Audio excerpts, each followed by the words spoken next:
Hello. तो आज हम बात करेंगे solar refrigeration and cold storage के बारे में, राइट। तो फर्स्ट ऑफ ऑल यहाँ पे बताया गया है कि one of the most important application of solar energy, है ना, one of the most important applications of solar energy is solar refrigeration, है ना। क्या है? Solar refrigeration and cold storage. Solar refrigeration के लिए ज़्यादा यूज़ होती है सोलर एनर्जी और कोल्ड स्टोरेज के लिए भी यूज़ होती है ना, मोस्ट प्रोबेबली। सो बताया गया है कि भाई solar refrigeration and cold storage, solar refrigeration and cold storage is used to preserve the foods, vegetables and fruits, है ना। फ्रूट्स और वेजिटेबल को, मतलब फूड को वो प्रिजर्व करने के लिए हम कोल्ड स्टोरेज का यूज़ करते हैं ना। तो solar refrigeration and cold storage is use to preserve, we can say that, right. Then solar energy is used to run the refrigeration plants, है ना। solar energy is used to run the refrigeration plants to generate cooling effect, है ना, to generate cooling effect, right। so in the figure above, the solar refrigeration system is made up of 5 units, है ना। जैसे कि ये सारे जो topics है, जैसे कि flat plate collectors, then condenser, then evaporators and all that, right. तो वो सब हम सीख के आए ना। तो इसीलिए तो पता है कि in the figure above the solar refrigeration system is made up of 5 units. कौन सा? तो एक तो फ्लैट प्लेट कलेक्टर से बनता है, दूसरा एमोनिया जनरेटर, तीसरा condenser, then evaporator and then absorber, right. तो यहाँ पे एक सोलर एब्जॉर्प्शन सिस्टम रेफ्रिजरेशन बताया गया है, राइट। इसमें क्या होता है? तो ये मतलब हमारे पास ये कोल्ड वाटर है ना, उसको पंप करके मतलब यहाँ पे ले जा सकते हैं ना, और यहाँ से ये एब्जॉर्बर के थ्रू इसमें जा सकता है, इसमें पंप करके ये यहाँ से यहाँ, ये क्या लगाया हुआ है यहाँ पे? सोलर प्लेट कलेक्टर, है ना। सोलर प्लेट कलेक्टर यहाँ पे लगाया गया, तो मतलब ये हॉट वाटर यहाँ से इसमें जाएगा। देन ये एमोनिया जनरेटर है, तो एमोनिया वेपर जो है वो सीधा जाएगा कंडेंसर में, राइट। कंडेंसर में क्या हो रहा है? ये हीट एक्सचेंज जैसा हो रहा है ना, कि hot water and cold water फिर कंडेंस होकर फिर एक्सपांसन वाल्व थ्रू इसमें आ जाएगा, फिर ये इसमें चला जाएगा। तो ये पूरा साइकिल चलता रहेगा। समझ में आया, राइट। तो कोल्ड इवेपोरेटर वो सब दिया गया है इसमें, है ना। कौन कौन से? तो मतलब ये एक पंप दिया गया है, मतलब ये तो एब्जॉर्बर है, ये क्या है? हमारे पास पंप है ना, और ये भी हमारे पास पंप है। तो 2 पंप दिया गया है, ये एक्सपेंशन वाल है, राइट। और ये ammonia vapour, ammonia generator, hot water यहाँ से, ये सोलर फ्लैट प्लेट कलेक्टर है, राइट, है ना। तो we can say that now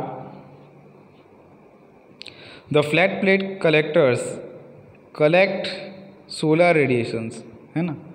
the flat plate collectors collect solar radiations and heat the circulating water, है ना, heat the circulating water which flow into ammonia, है ना, which flow into ammonia generator, है ना, which flow into ammonia generator.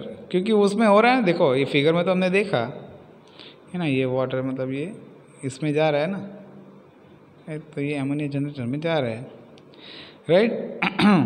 तो मतलब the flat plate collectors collect solar radiations and heat the circulating water which flows into ammonia generator, and the ammonia liquid is in ammonia generator. The ammonia liquid in ammonia generator is heated and ammonia gas is separated, है ना। Ammonia generator जो रहता है ना वो heat होके मतलब जो गैस रहता है ना अमोनिया गैस वेपर तो उसको अलग कर देता है ना, सेपरेट कर देता है। देखो ये फिगर में हमें बताया गया है ना, ये वाला है ना, ये एमोनिया वेपर को ये बाजू जा रहा है तो वो सेपरेट कर दिया है ना, राइट। तो दिस एमोनिया गैस है ना, this ammonia gas flow to the condenser है ना, flow to the condenser where cooling water is circulated है ना, when cooling water is circulated, right। now cold ammonia gas है ना, cold ammonia gas is then converted into liquid ammonia है ना, cold ammonia gas is converted into liquid ammonia which is है ना, जो liquid में कन्वर्ट होता है तो क्या होता है कि which is then passing through the expansion valve है ना, जो लिक्विड फॉर्म में आता है तो एक्सपेंशन वाल जो यहाँ पे दिया गया है ना ये वाला, तो उसमें से पास होगा, राइट है ना। So the pressure of liquid ammonia is reduce, जो प्रेशर एमोनिया का है ना, लिक्विड एमोनिया का वो रिड्यूस हो जाएगा, घट जाएगा है ना, डिक्रीज हो जाएगा इन द एक्सपेंशन वाल and immediately it start absorbing है ना, तो मतलब वो एब्जॉर्ब करना स्टार्ट करेगा क्या, the heat from the surroundings in the evaporator, as result the cooling effect is produced, right. So this cooling is used in the space cooling है ना, this cooling is used in the space cooling, we can say that, right। then the evaporated ammonia goes back to the absorber है ना, the evaporated ammonia goes back to the absorber where cooling water है ना, cooling water absorb the ammonia and again ammonia solution is prepared, right। the evaporated ammonia goes back to the absorber where cooling water absorbers है ना, cooling water absorbs, क्या absorb करेंगे तो ammonia and again ammonia solution is prepared है ना, and again ammonia solution is prepared, right। so this ammonia solution is sent to the ammonia generator ना, right। this ammonia solution is sent to the ammonia generator and the process is repeated। फिर वापस जो figure में दिखाएगा ना तो process ये चलता रहेगा, इधर से ये इसमें जाएगा, इसमें फिर इधर जाके ये तो प्रोसेस चलता रहेगा ना, साइकिल चलता रहेगा, we can say that, right है ना। तो इसके लिए तो बोला this ammonia solution is sent to the ammonia generator and the process is repeated, right. Now अब बात करते हैं सरफेस है ना, तो सोलर सरफेस के बारे में।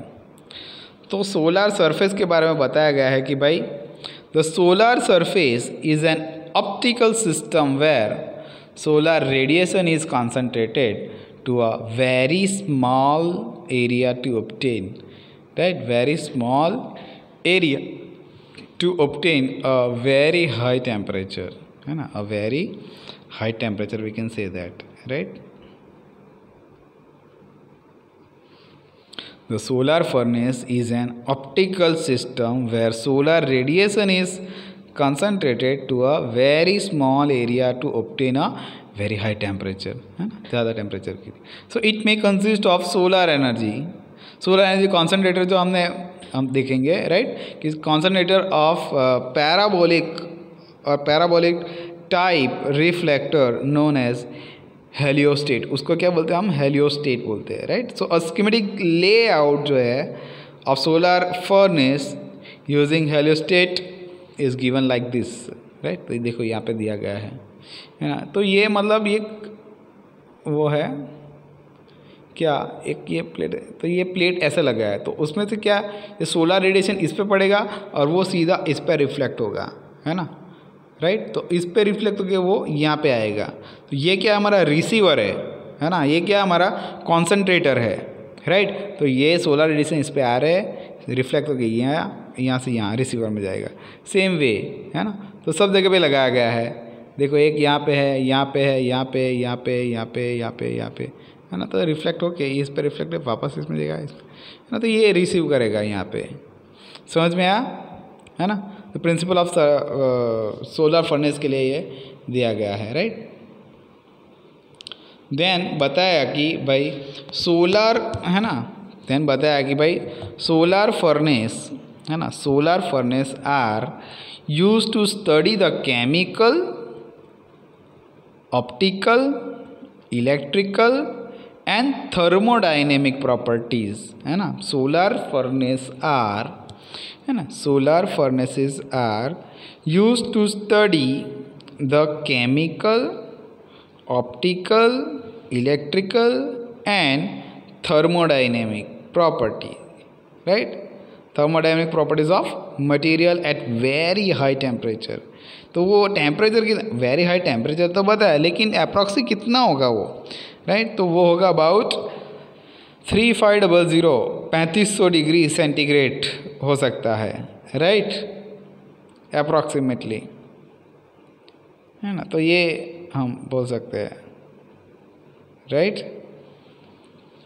कॉन्सेंट्रेट होगा ना एक जगह पे, optical, electrical, chemical, thermodynamic property जो है वो वेरी हाई टेम्परेचर पे मिलती है, राइट ना। अब बात करते हैं हम एडवांटेजेस ऑफ सोलर फर्नेस के बारे में, राइट। तो एडवांटेजेस ऑफ सोलर फर्नेस में बताया कि फर्स्ट तो कंपैरेटिवली सिंपल डिवाइस है, वो कुछ भी उसमें ज़्यादा कुछ करने की ज़रूरत नहीं है ना। रेज जो है वो पास ऑन के उस पर पड़ेगा और रिसीव करेगा, right. Then high heat flux जो है वो मतलब है उसका, राइट। देन बताया गया कि नो कॉन्टामिनेशन, है ना, कॉन्टामिनेशन नहीं है कुछ भी, राइट।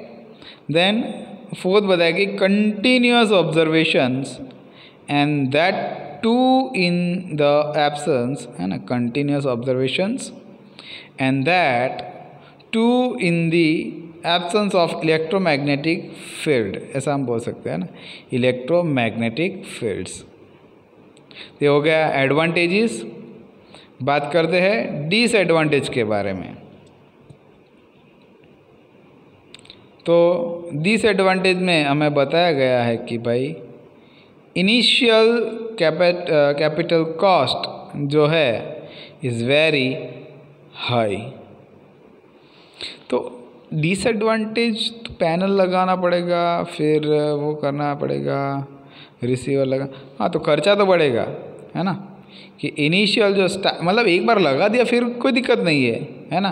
जो स्टार्टिंग कॉस्ट है ना, इनिशियल कॉस्ट, वही हमें मतलब इन्वेस्ट करने का जैसा हो गया है ना, क्योंकि आउटपुट हमें मिलेगा वैसे, right. Initial capital cost is very high, so उसने मतलब डिसएडवांटेज कंसिडर करके रख दिया। देन सूटेबली ओनली फॉर, है ना, suitable only for the intermittent operations, है ना, suitable only for the intermittent operations due to restricted availability of sunshine, है ना।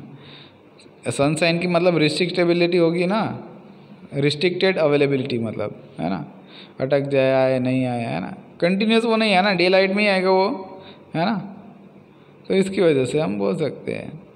देन लास्ट पॉइंट जो दिया गया है वो बताया गया कि द हाई टेम्परेचर, जो टेम्परेचर है ना वो मतलब क्या है, हाई टेम्परेचर, है ना। That high temperature is obtain on a very small area of about 2 mm, about 2 mm, and the temperature gradient in the focal point, the temperature gradient in the focal point is very high, है ना, very high ऐसा हम बोल सकते हैं, right. So it drops rapidly, है ना, it drops rapidly away from the focal point, है ना। तो मतलब ये जो फिगर दिया गया है ना, देखिए सोलर मतलब पैनल जैसा है ना, उसको हम हेलियोस्टेट बोलते हैं, है ना, ये लगाया गया है। तो मतलब इस पे है ना, ये ऐसा करके ये स्टेज बना है, ये लगा है, तो सोलर का रेडिएशन ऐसा आएगा। अगर ये ऐसे आ रहा है तो इस पे जाएगा, अगर सोलर रेडिएशन इधर से आ रहा है तो वो तो नहीं होगा ना, तो रिफ्लेक्ट होगा थोड़ा बहुत इधर इधर, है ना, हो सकता है, राइट। तो ऐसे ही तो उसको कॉन्सेंट्रेटर को भी बनाएगा ना कि कुछ भी रेडिएशन चेंज हो तो मतलब इधर से आएगा तो वो भी इस पे जाएगा, इस पे जाएगा, है ना। तो we can consider it, right. तो कोई दिक्कत है नहीं। फिर मतलब ये जो फिगर दिखाया ना, ammonia, hot water, cold water, है ना, फ्लैट प्लेट कलेक्टर, तो ये भी आपको याद रखना है क्योंकि एग्ज़ाम में पूछा जा सकता है, राइट। तो आपको वो प्रिपेयर करना है, क्लियर है ना। ओके।